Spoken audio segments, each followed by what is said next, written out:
I've got my, so I'm going to...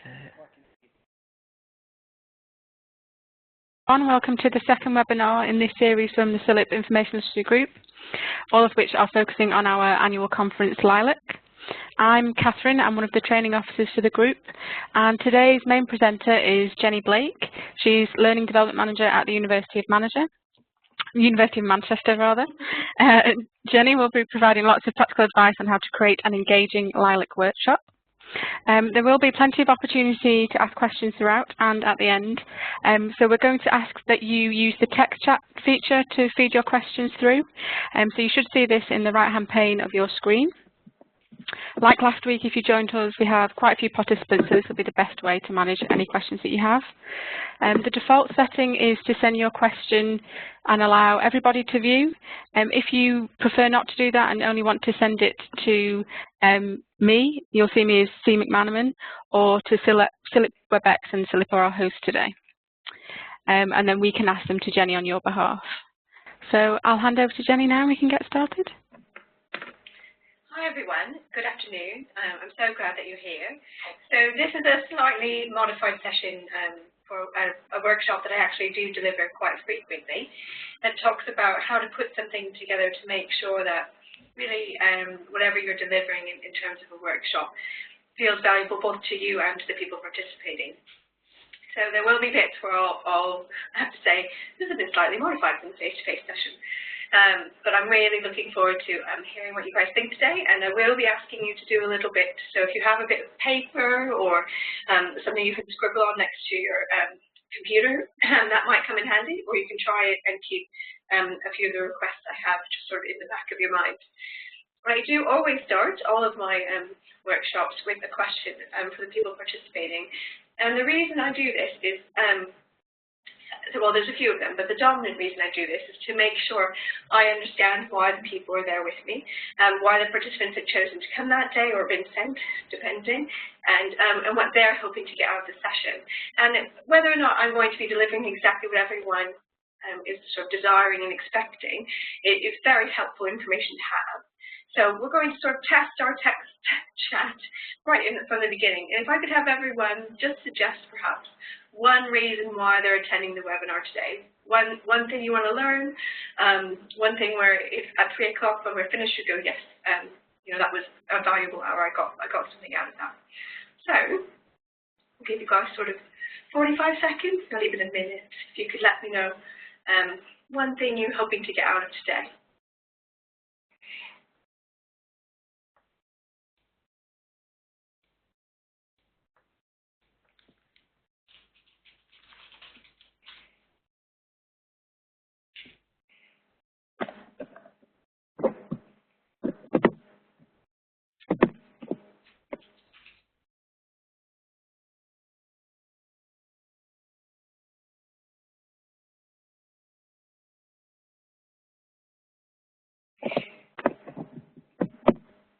Okay, thank you, David.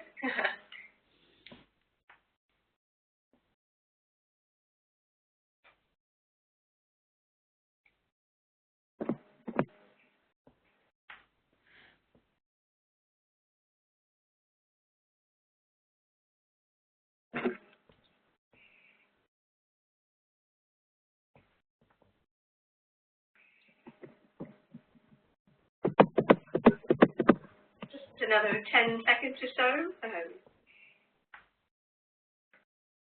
I'm sure you weren't expecting to have to work right away. I do apologize.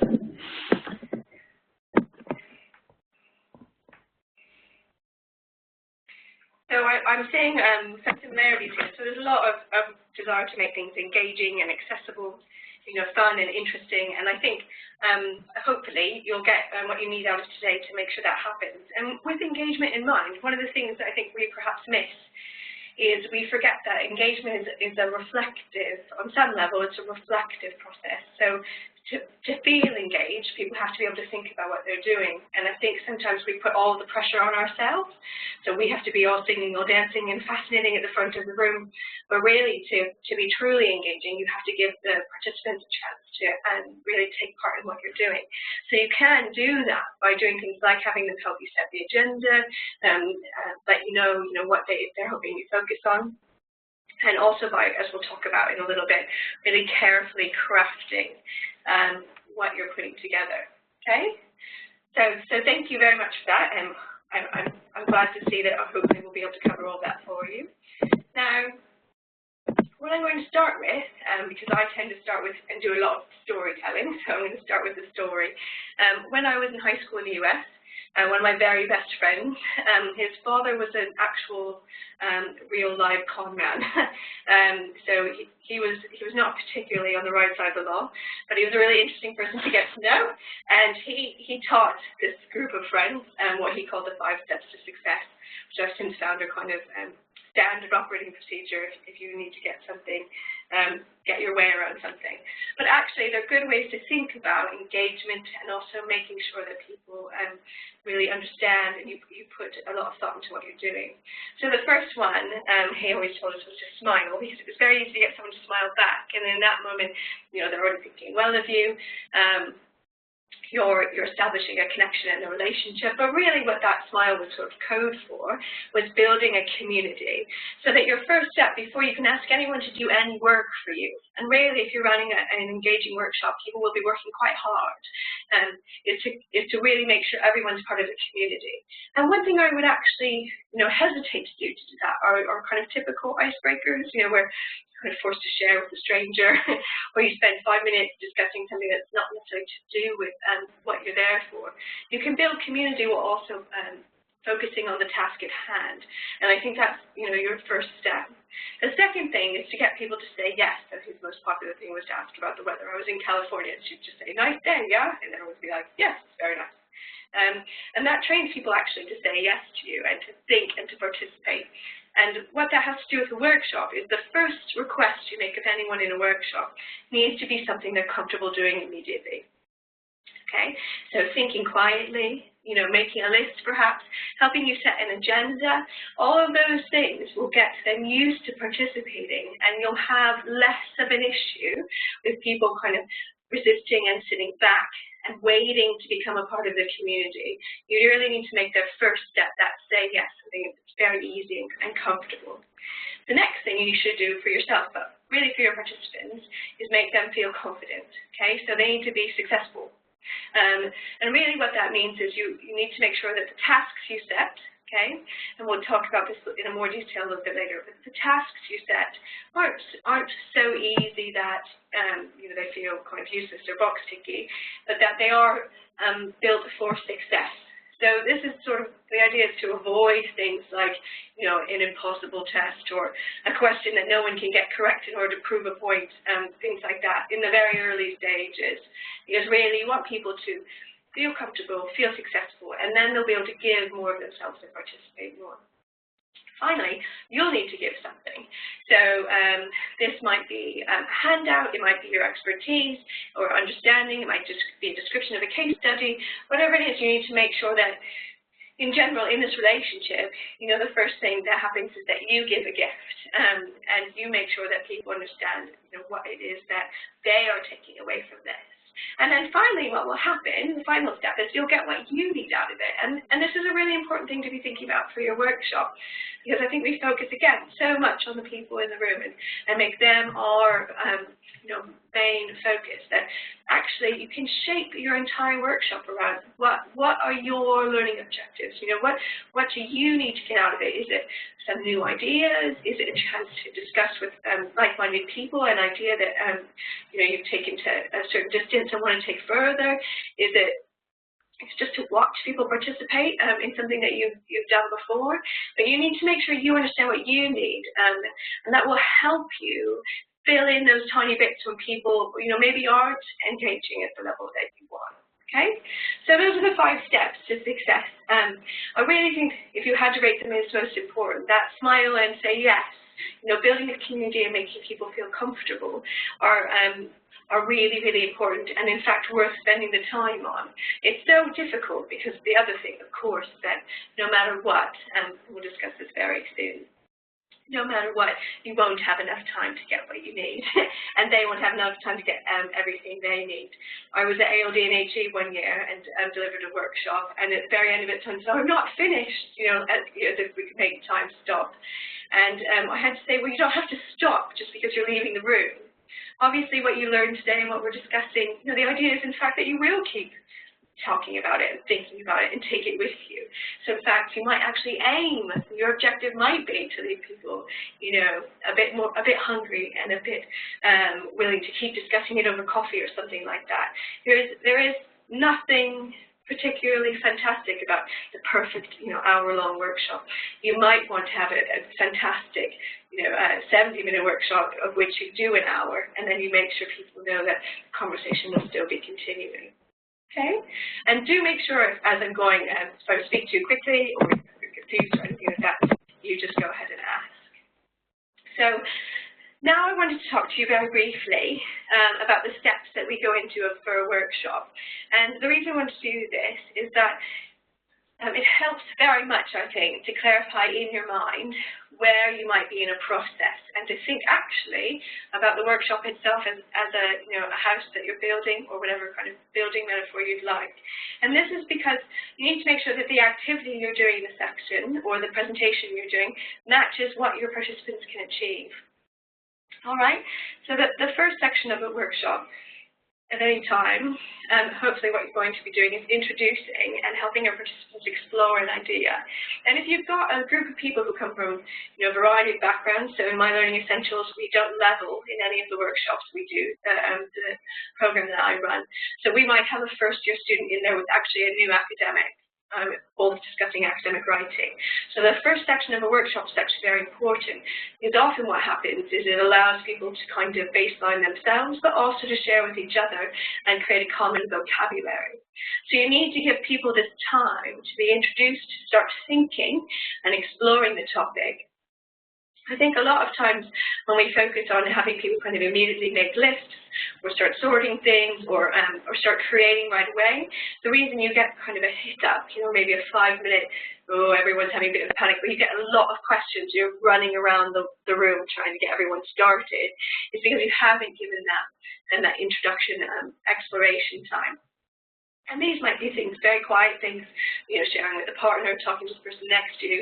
I often have people draw because it can be hilarious and it can be very relaxing actually to see that the person next to you is also quite rubbish at sketching, especially if I share my drawing, which is always the worst in the room. So it can be a really nice sort of atypical way to start a session, but always what they're drawing has something that they can build on later. So these introductions and explorations, actually what they're creating is the first step for them in building whatever it is they're going to walk away with. Okay, so there will be really clear, in fact, I would encourage you to make it explicit, connections between what they do when they're being introduced and when they're exploring, and then what they do next, which is this idea that they might experience something new, they might work as a team to create something, and they might collaborate as a whole group or as a table group in discussion and creation. And I think what's fantastic about this time period when people are creating and collaborating is that really this can only happen effectively currently, even with things like brilliant webinars and all this kind of technology, face-to-face. When I make arguments for face-to-face training, most of them are centered around this moment where people at a table have shared what they know, and now they're all doing something new together. And there's a real power in that coming together, but they have to be prepared. So you have to have, made them comfortable. They have to have had their bit of success. They have to have introduced, what they know about the topic and perhaps did some kind of baselining as a group, and then they can come together to make something. Now, when you're under a time constraint, this can be very tricky, but it is certainly worth thinking about. And you can always remember they don't have to finish making something. I think the temptation here, and I know I've fallen into it, LILAC, is you go, we're going to make a storyboard, everyone, you can have an online resource by the time you leave, and you get 2/3 of the way through and you're like, except you're not, because we don't have enough time. So you can think really actually clearly about what do I need them to get out of this? What are my objectives? And if you want them to experience what it's like to start making a storyboard, that actually might be more valuable than trying to rush them through the entire process. Because remember, they can always go back to it later. Okay? And then finally at the end, depending on what you're asking people to do, I think it's really important to give them time to reflect or practice. Far too often, especially in workshop situations, I think we run right up to the edge when people are kind of making, and we don't have time to share as the whole group or tables or in some other way. What we've thought about what we've done, what we've learned while we've been there, and what we might do next. And those can be actually some of the most powerful moments for people in the room, because hopefully what you've provided during the introduce and the create sections, they can take with them. But it is very difficult. It's finding time to reflect later on. So that time, building it in, even if it's only sort of 5 or 6 minutes at the end, is really quite important. Right. And then, so what we have to do, though, to make sure all of this happens, so that all sounds well and good, right? To make sure all of this happens is you need to make sure you know exactly what you want to get out of the activity or session, okay? So you need to think, okay, I'm introducing, I need to make sure that they can create together. That means they need to know X, Y, and Z. So if there isn't anyone at the table to provide the information, it needs to be somewhere else, or I need to just say it, something like that. But you need to have a very clear to yourself set of almost learning objectives for each of the sections that might not exactly match, okay, what your participants are going to get out of it. Because you're building it from one direction, right? You're looking at this as someone who is creating this workshop and creating the experience, and they're looking down the other end of the telescope. They're participating, and so their goals might be, to ensure that they understand the key topic or something like that, and then to collaborate or create on something. But you do need to make sure you have both of these in mind. And one of the things you can think about is this: so what will they need to know before? So what do your participants need to know before they do this activity, or before they get going on whatever it's doing? What will they actually be doing during the activity? So will they be sorting, and we'll talk about verbs in a little bit, but will they be sort of sorting through things? Will they be organizing? Will they be discussing or illustrating or whatever it is? So what will they do during? So first you know what they need to know to do the thing, then you know what the thing is that it needs doing, and then finally, how will they use what they've done later? I'm sure we've all participated in trainings, none of them at LILAC, but where you get into it and you spend usually, unfortunately, an entire day, and you walk away and you've made like a like a set of stoplights or something, and you're just not sure why. Okay, you don't understand what you're meant to do with it later. It needs to be super clear to your participants, both why they're doing what they're doing and what they'll do with what they've done later on, because you only have that hour with them. Okay, so it's very, very important. And one thing that I would suggest is that you think, sorry the issue, is that you think very hard about what kind of task you're setting. So I've tried to break up this webinar with some random tips. So here's the first random tip. If you have a simple goal, you can set a complex task. So if you need someone to sort something, which is a reasonably simple goal, you can have them do a really elaborate activity that might involve like playing cards and Legos and maybe wearing a hat all at the same time, okay? Because people can focus on a complex task and still achieve a simple goal. If you have a complex goal, so if there's a lot of kind of shades of gray in what they're doing, or perhaps actually there'll be quite an involved discussion within the group perhaps about the best way to go, it's best to think about a simple task. And if you can do this, I think sometimes it's easier to create an activity, because a lot of times what happens is we kind of default to everyone sit around, write something on Post-it notes and put it in the middle and then share. But if you think about actually what's the goal for what I'm doing, okay, is it that we share as a group, at which point that's quite a simple goal, so you could try something a bit more complicated, or is it actually that what you're asking them to do at a table is actually much more complicated than just writing things down. And so in that case, having a quick list and then a share is a simple task, but your goal is actually much more complicated. Okay, so it's really important that you be very clear the match between both the time, so is it introducing, is it collaborating, is it reflecting, but also the purpose. Okay, is it a simple goal or a complex goal when you create the activity? And this is also can be a bit freeing. So we talk about, in My Learning Essentials, when we talk about facilitation, we talk about the facilitator at the front of the room speaking at most, if it's an hour, they probably speak for about 15 minutes. Okay, maybe 20, and the rest of the time is left to the participants. That does not give you very much time at all for instruction, okay? But it really means that you need to be very, very clear about what everyone needs to do so that you don't need to repeat yourself, so that actually you can spend most of your time, okay, kind of making sure people have what they need in order to do what you've asked them to do. And one of those ways to do that is to be super, super clear about the goals, okay, and how that might match against whatever task you set. One thing that is a good bit of fun, actually, that we do a lot whenever the opportunity arises, actually, is an activity called the paper tower.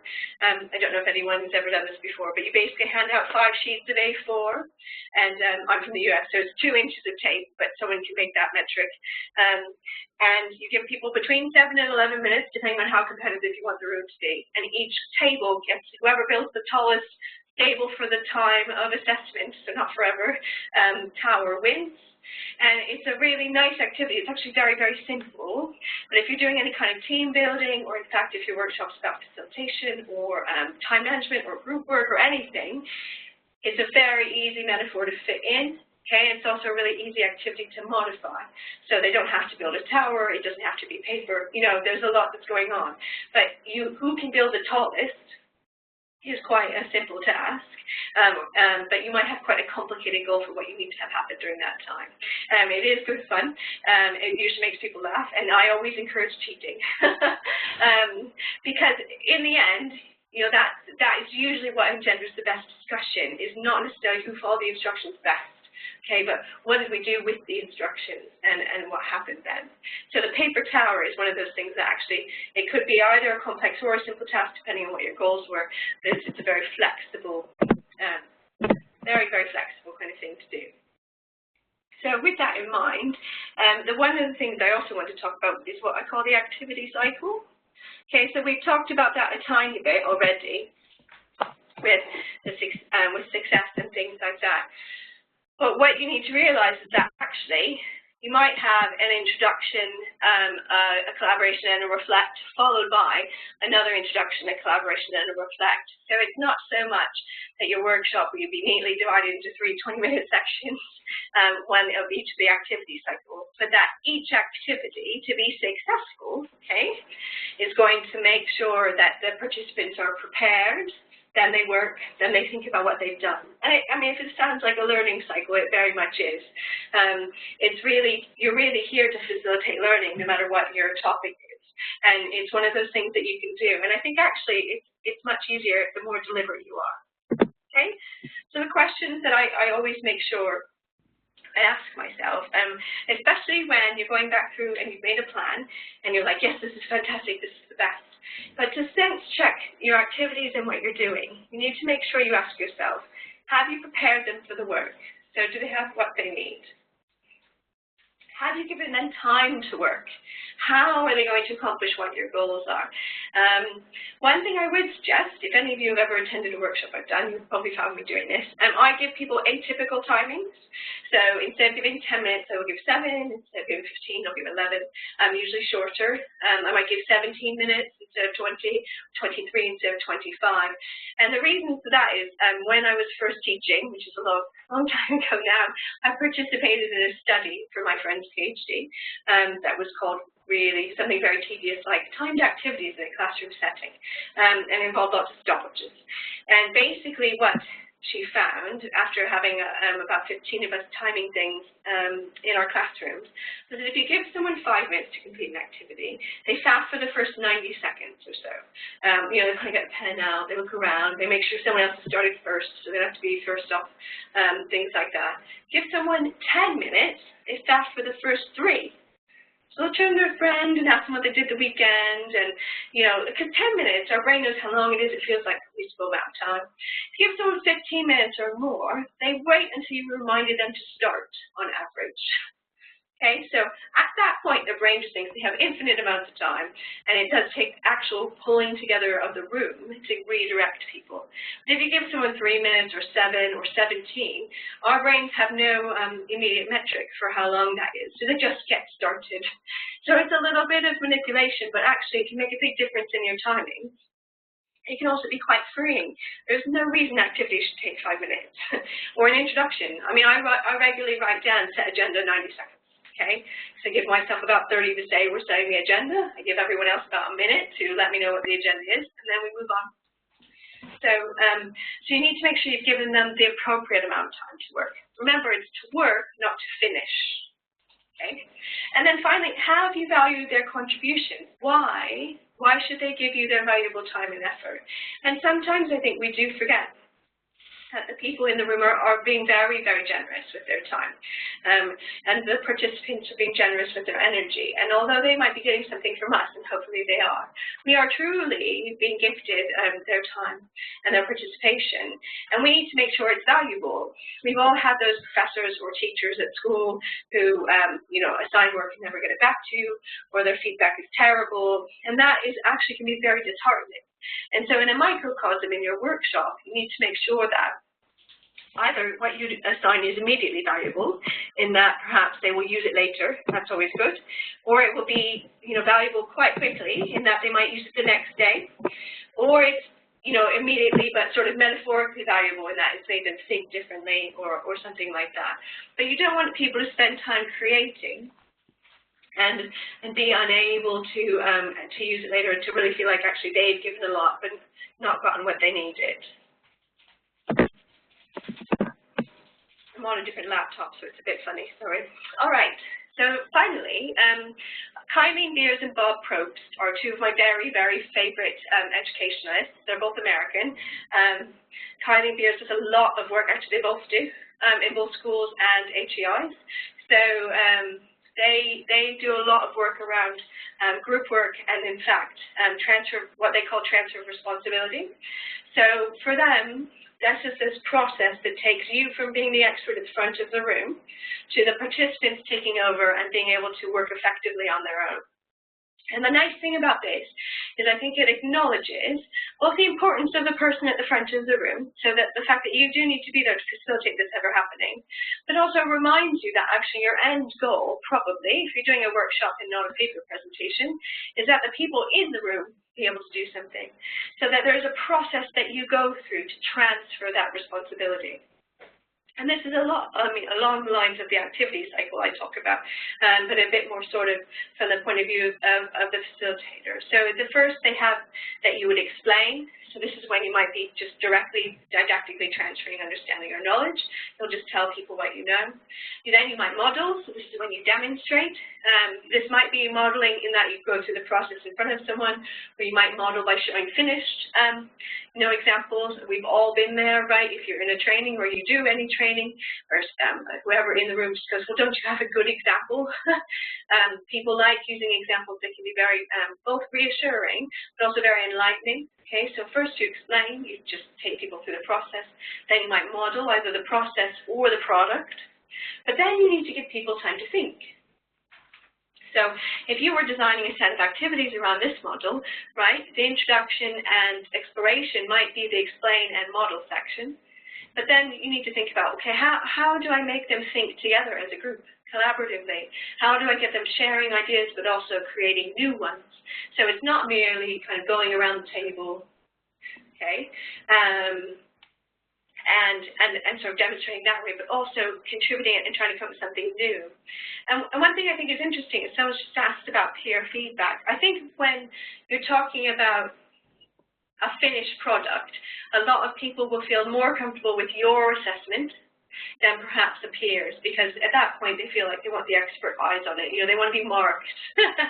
But if you don't ever let them finish, right? If it's still in this formative process where, they might be sharing an idea or they might be sharing a concept, I think at that point, peer assessment is actually, or peer feedback is actually something people are much more comfortable with. Because at that point, you actually might share with a friend.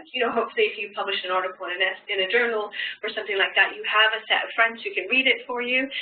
Hopefully if you're doing a presentation or a workshop, you've got someone you can show it to before you go.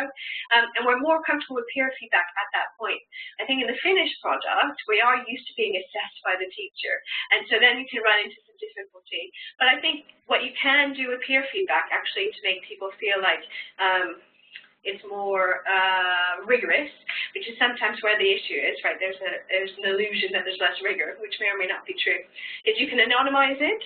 So something that it can be quite fun is you can have people put up whatever it is they're creating wherever they are, and give other people a set of dots, and they can go around. If they've got 6 dots, they can put up to 3 on any one that they think is accomplishing whatever the goal is for the room, and then you can kind of discuss which ones were most successful and why, and things like that. We will often do that with activities with students to really get them thinking about, actually, when we say this is the best, why are we saying that? And that's a really good discussion to have. It can be quite powerful in the middle of a workshop, and then you can keep unpacking it all the way to the end. And then finally, you want to give people time to experiment, because one of the best things about a workshop is actually I've never done one and then not walked away going, oh, no, I never thought about that. There is always someone, if not multiple someones in the room, who come up with something really, really fantastic and very, very different, perhaps what you intended. And you have to give people that space, okay? So first you talk to them, then you've shown them, then they've thought about it, then they've tried it. And in that trying, they might ask you a question you can't answer. And that's actually one of the most fantastic things that have happened, because it means you haven't thought about it yet, and it's something that you can both take away from the workshop. And in fact, a lot of times you can use poll everywhere, or some kind of Twitter poll if you want to do it kind of digitally, or often I will just write it down somewhere. But you'll get a list. You can start generating a list of the questions or ideas people are having, and then share that with the group afterwards.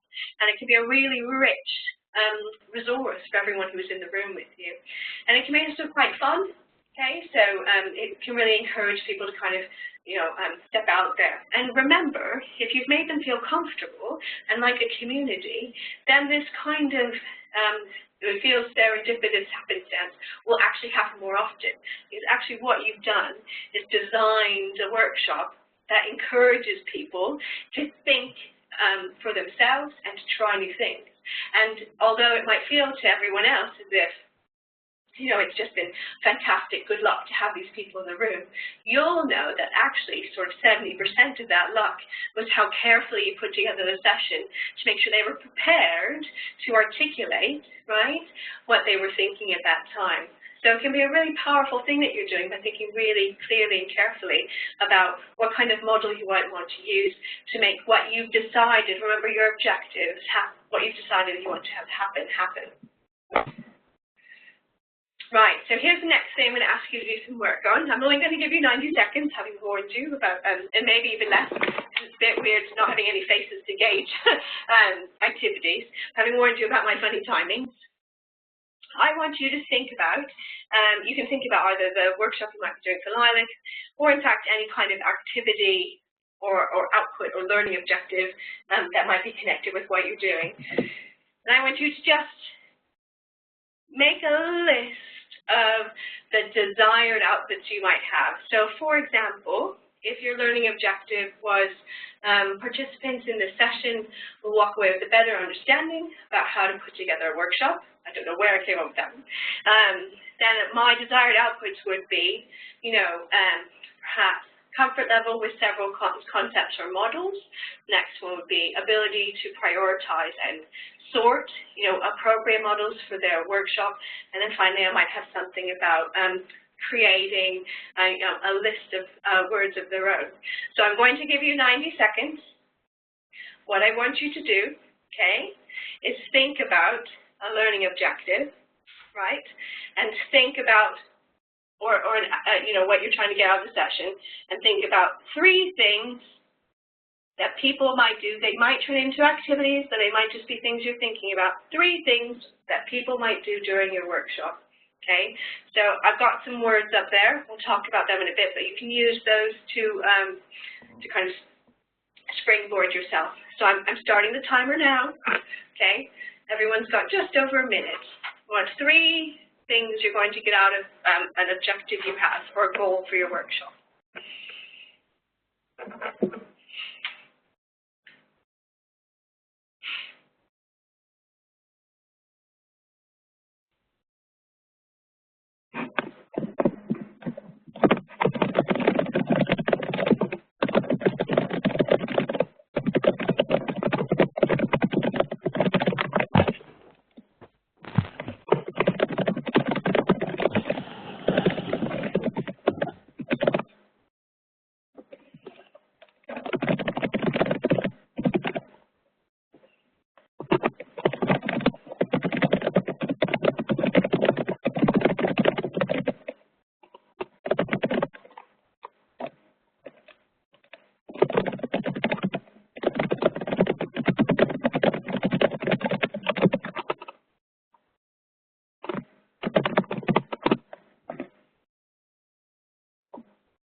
You've got about 15 seconds.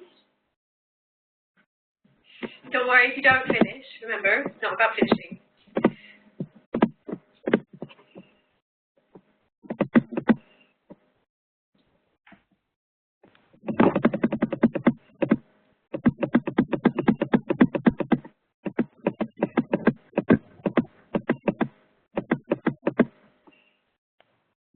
Nice. So what I love to see is just the breadth of things people are coming up with here. And one thing that you'll notice is that I didn't put any timings on the screen. I did that deliberately because depending on the group, you might decide that actually this group needs 7 minutes, but you've written 11, or you're running out of time. Oh no, you've only got 3 minutes. Okay. So if I could give you one sort of very practical bit of advice, and never tie yourself down to a particular timing via your slides. Okay, it can really backfire on you. Now, the reason I had to do this is because we are going to use it later. And also, it's a good exercise to go through because it forces you to think about what your actual goals for, but also what are the kind of active ways that you might do that. And so what you might do is think, all right, if I want to have them define or collaborate or connect, okay, you need to come up with then a list of actions that might match your goals. It sounds like I can hear myself somewhere. You might come up with a list of actions that help match your goals. And what you need to do there is these can then be built into activities. So if you've got connect with other people, the list of actions you might have with your goals might be things along the lines of share, all right? They might be reflect, if you can get people to do that in pairs or in smaller groups. These are the things then, once you've got this idea of your head of what your goals are, if you verb it, which is a terrible way to say it, but if you verb it, you can come up with a set of actions that might kind of match your goals. And one of the things I think is most interesting is that a lot of you guys are focusing on quite high level things. So both, which is lovely, the desire to kind of leave and use the resources demonstrated, but also analyze and explore, evaluate. These are all very big words. So how do we do that? Is evaluation about comparing, okay, and contrasting, which are 2 different activities? Is analyzing something people need to do by prioritizing or sorting. And if you can connect the verbs you will use in your activities to the objectives you have, you won't have any issue with people not understanding why they're being asked to do something. Okay? And that's really important. It should always be obvious to your participants what you want to do. Okay? And why, whatever that is, what that goal was that you have and they have, why and how it connects to the activity they're doing next. Because if they spend too much time trying to unpack, what does this weird sorting game have to do with coloring? they aren't going through your activity, they're not thinking about what you want them to think about. So just relieve, the anxiety in the room and just either tell them, which is my favorite thing to do, or just make it so, quite obvious that, so now we're going to analyze. In order to analyze, we're going to sort. In order to sort, we're going to give you a big basket of Legos, and I've got this activity for you. So it can be really something very useful. And the nice thing about that is then, a lot of the times, what you'll see is that people actually then take away not only what they've learned from you, but what you've done, and they will both take away the resources and the expertise and the activities that you've put forward, because they can see how they can use those again as well. So it's sort of a nice bonus for everyone participating. And then finally, I think far too often we forget until the end how we're going to measure success. And I think that there are a couple different perspectives that you want on this. And what you really want to focus on, perhaps, in the very beginning, is what do you need to bring in order to make sure you can measure success. So for you, how are you going to measure it? What to you will mean you've had a successful workshop? Is it completing something? Okay. Is it kind of making sure that everyone in the room, you communicate this very important idea that you've had? Is it different? Is it just feeling like it went really well and that you've been engaging? Perhaps if it's your first workshop that you survived, okay? So how will that kind of success be measured? Do you want to do a quick poll? Do you want to gather the materials up and collate them and send them out? Do you want to do something online or digitally? There's a lot of options we have for measurement, but the best measures are the ones that match, of course, that metric we're trying to measure. So it's very difficult to measure, kind of overall engagement if you just do a very straw poll at the end going, did everybody have fun today? That's one metric for that. But actually you'll probably want 2 or 3 to measure engagement. And then finally though, what are you going to do with this? How are you going to use these measurements? Are you going to improve your own way of working? That's one of my favorites, is to kind of go, what went well today? Why did it go well? What went badly? Why did it go badly? And what can I do to improve? And that thing about not putting timings on my slides comes directly out of the number of times I've been delivering a workshop and just been like, so it says 11 minutes, but I mean 9, and just having to move on from that. And I finally just gave up. I write timings down on a piece of paper I have, so I know how long I intended, but I just don't ever tell anybody anymore. I will either write it on the whiteboard or just make it very clear to people, when they start and when we're finishing. It also allows you to punch time if you need to. So if you say you've got 7 minutes and everyone finishes in 5, who cares, right? Just pull the class back together and get going.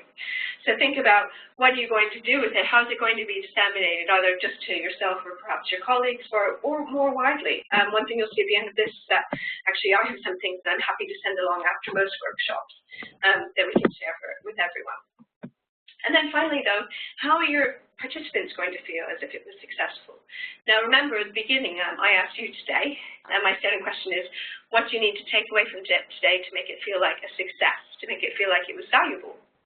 And you guys gave me a list of things, and I wrote quite a few of them down to make sure that I covered them for you today. So one of the ways you can sort of ensure success, actually, is going back to thinking about that agenda setting and opening yourself up to perhaps a bit of an issue if someone's got something quite in left field. Just thinking about, okay, what do they expect from me? What am I going to provide? What will they take away? And then also, what have they contributed? Everyone learns and participates differently at different levels, and it can be very difficult if you build activities that are very focused, for example, on group discussion and then sharing to the entire group. There may be people who spend 40 minutes just kind of gathering the courage to speak up. They might not speak very quickly. They might be talked over. With the best will in the world, I'm one of those terrible people who gets very excited and then rabbits on, so they might run out of time. So when you're thinking about your activities, you can think about, okay, have I given, not everyone, you're not going to deliver 16 mini workshops within one workshop to make sure every possible type of person can contribute, but have I given them a chance to contribute? Have they been able to draw the picture? Can they sort the Legos? Is there something else in there, perhaps for people who aren't going to be speaking up? And conversely, is there something for people who hate drawing? I mean, I absolutely I'm just terrible at it. Hopefully you can all see me at a workshop at some point, and I will draw my stick figures for you that don't even look like people. But like, it can be very stressful. So if you've got people drawing, you know, it's nice to have something else going on that perhaps they can shine at later. So how do we know if it's been successful for them? And then finally, this isn't something we're going to do because we're going to, you know, this was just for a 2-hour thing, but I wanted to show you what I would do if we had a really long face-to-face session. I would encourage you, hugely encourage you, to be as creative as possible, okay? I think it can be a fantastic opportunity. I think far too often we fall into what I call the post-it note trap, which is that we have everyone write something down, and they might move them around, and then we kind of share as a group, and it can be very difficult to keep engagement levels high with something like that. And in addition, sometimes writing, you know, if your activity is about sorting or sharing or something, writing might get in the way of that. So I always encourage people to think a bit out of the box, if they can, about what they might use. Dots are very popular here. I don't know if any of you know Rosie Jones, but she was a big fan of dots. While she was at Manchester, I'm sure she still is. So they're lovely because you can vote with them and you can highlight with them and you can do all sorts of different things. They're very quick. They're anonymous. Okay, so they can be a real nice sort of addition to an activity. Plasticine, we have a lot of plasticine at Manchester. It can be fantastic. It's really easy to build with. It's easy to sort. You can do kind of elaborate trading activities with them. You know, if someone needs to build up a store of plasticine for something, and it's also, you know, obviously quite malleable and creative. So it can be something that's a bit of a relief for people, or a nice activity to use during your Create Collaborate. And then finally, clickers or any kind of voting system, so whether it's online or just raising hands or things like that, can be a nice opportunity to do a check-in. So Kate mentioned that she likes asking participants what they want to learn more about. Building time for that into your activities can be very, very powerful, and you can even allow people to kind of divide themselves up. Okay, and have part of the room investigate one thing and part of the room investigate something else. You can have them assign themselves areas, okay, and it really gives you an opportunity to have lots of things getting done at once. Don't forget, I mean, there are however many, maybe 30 individuals in the room. That means that they could, in theory, do 30 different things for you and then come together and share with each other. You don't always have to have everyone doing the same thing. Conversely, this habit we have perhaps of going around the room and sharing what everyone's doing can also be very, very difficult. It can be difficult for people to pay attention and learn from each other because they might be in a rush. It can be difficult to volunteer to go first. So if you're trying new things, you want to make sure they're matched with your verbs and you connect the activity to the goal and the work. So unless you need them to share, what I would advocate is that you not necessarily have everyone share, or you have everyone share later. If you guys are familiar with Padlet, P-A-D-L-E-T, we will often have a live Padlet during a session where people contribute ideas and then we share the URL and everyone's got all of the ideas. And we don't need to go around the room and share that way. However, obviously, if we're going to build on what people have done, then you do need them to share in some fashion. And one of the ways that, so another random tip, so one of the ways that you can do that is something called a jigsaw. So a jigsaw is an activity that breaks up a large topic everyone needs to know everything about, okay? But you don't have time for everyone to get through all the things. And a lot of times what I use this for actually is when you're in that explore and introduce. So for example, if I had you guys all in a room today, I might have had some of you look at Kylene Beers, okay, and Bob Prost, and some of you look at Fisher and Frey, which is what we're going to look at next, and then the two groups share their interpretations of what those were. And those can be very powerful. A lot of times it can be very useful to have an activity built on top of them, so that kind of perhaps demonstrates that model or something like that. But that way you're not shoving too much information down. Now the key with something like Jigsaw is that the information is either available somewhere else during the session, if people need it for the next activity. Don't forget, you have to ask yourself, have I given them what they need? Or that you make it available later because people will be curious. But it's a quite powerful thing, Jigsaw. Okay, and so this is what I was just talking about.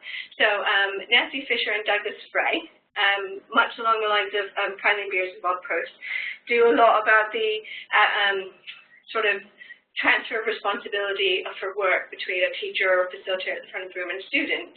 And so a lot of times, there's purposes for each of these different ways of delivering information. So a teacher might deliver a lecture or a focus lesson in their vocabulary, and that's when the teacher does it, okay?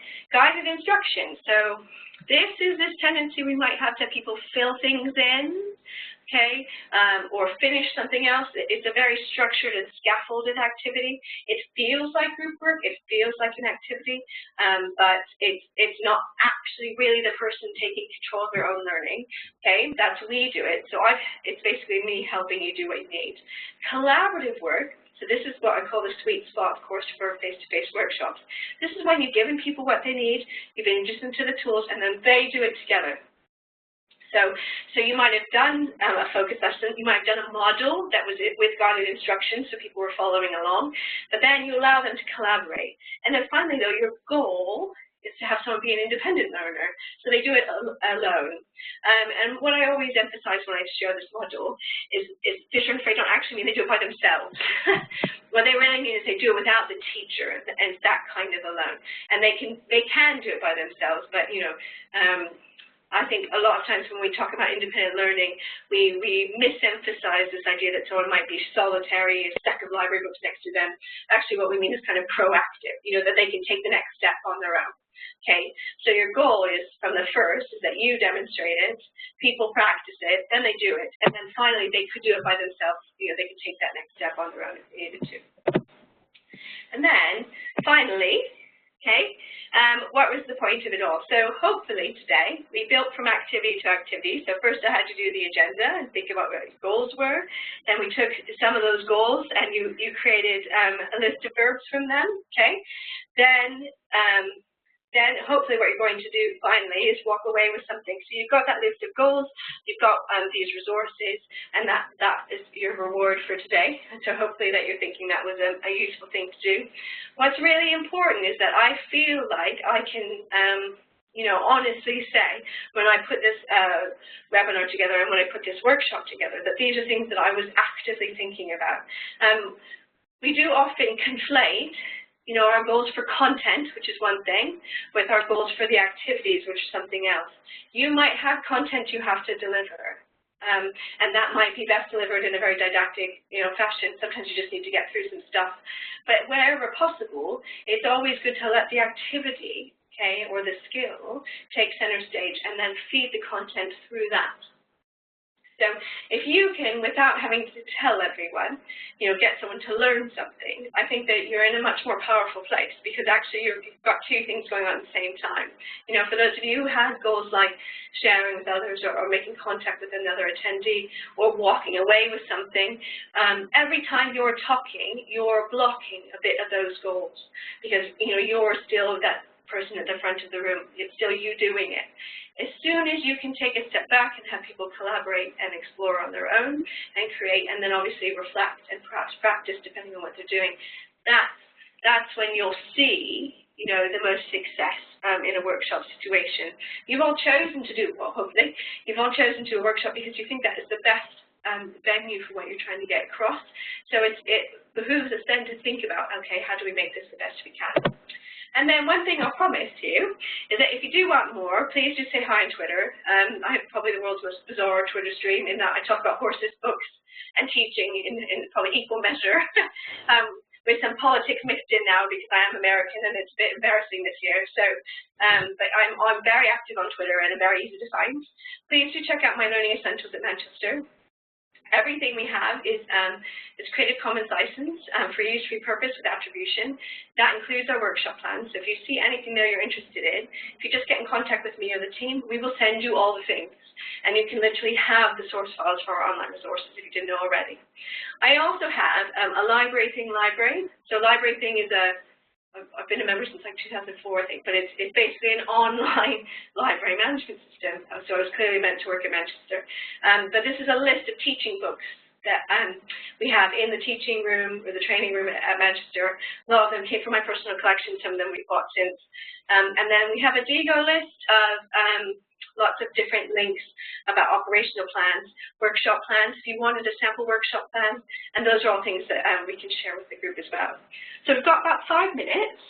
I didn't know if anyone had any questions, but I'm all done. I really enjoyed myself, so thanks very much. There's typing going on, I don't know who it is.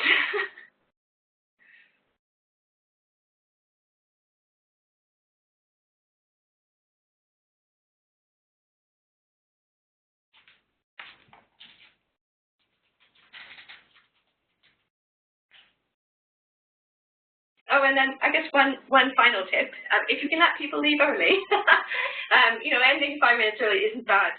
It's like a nice little gift you can give them. Someone just asked, how do you decide if you run a workshop or just to talk? I think a lot has to do with what you need to get across and what your goals are. So for me, I am presenting a paper later at a different conference, and the reason for that was it's about a study. I just want to talk about the results. I don't want to make it an interactive experience beyond sort of questions and answers. I think if you wanted to run a workshop, you're looking for a richer, perhaps, experience with the participants. You're hoping to create something or have them create something, or it's just a very practical experience that they kind of need to see to believe, maybe. And then we do try and get people to keep going. Most of the time we see them on Twitter. We don't really use LinkedIn or Facebook. We don't have our own Facebook page, but we do have students and everyone kind of keeping the chat going on Twitter. Also, those Padlets are really useful because stuff will just appear. You know, people will have new things to add to them at random time. Thanks, Dave.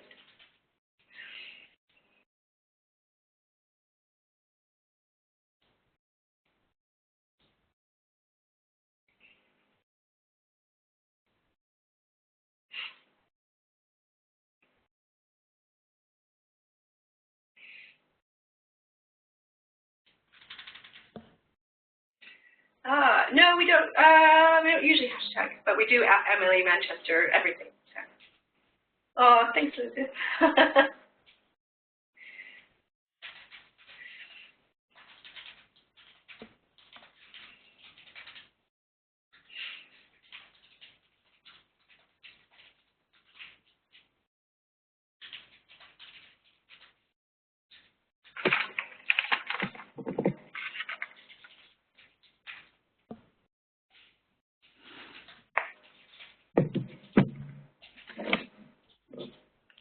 Okay, so I'm not sure if there are any more questions. So I think we'll draw today's webinar to a close. Big thank you from the Information Literacy Group to Jennie for her great prezi, and to CILIP again for hosting for us. Thank you all for your participation.